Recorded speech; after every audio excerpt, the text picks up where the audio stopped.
दकीनी की अस्थियां।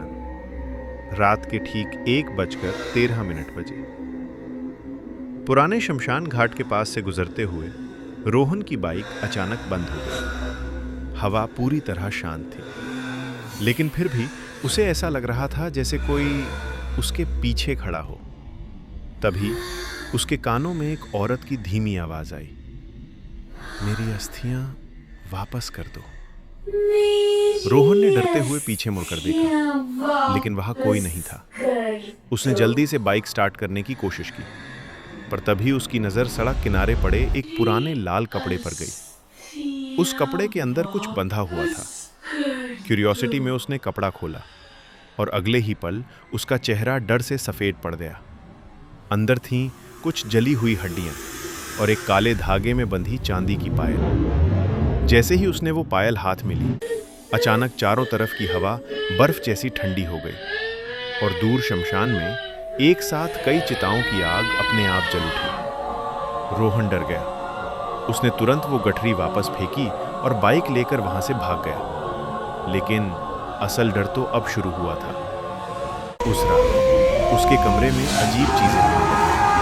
खिड़की अपने आप खुल गई, दीवारों पर राख से बने हाथों के निशान और हर रात 3 बजे पायल की छन छन। धीरे धीरे रोहन को समझ आने लगा कि वो कोई साधारण अस्थियां नहीं थी, वो थीं एक डाकिनी की अस्थियां। कहा जाता था कि सालों पहले उस शमशान में एक तांत्रिक औरत रहती थी, जो काले जादू से लोगों की आत्माएं कैद करती थी। गांव वालों ने उसे जिंदा जलाकर मार दिया था, लेकिन मरते वक्त उसने श्राप दिया था, जो भी मेरी अस्थियों को छुएगा उसकी आत्मा मेरी हो जाएगी। अब हर रात रोहन को सपने आने लगे। सपनों में वो खुद को उसी शमशान में देखता, जहां एक औरत उल्टे पैरों से उसकी तरफ बढ़ रही होती। उसकी आंखें पूरी काली, चेहरा आधा जला हुआ और हाथ में वही पायल। एक रात रोहन की नींद अचानक खुली। उसने देखा उसके कमरे के फर्श पर राख बिखरी हुई थी और राख के बीच लिखा था, अस्थियां वापस लाओ। अब रोहन समझ चुका था, अगर उसने वो अस्थियां वापस नहीं की तो वो बच नहीं पाएगा।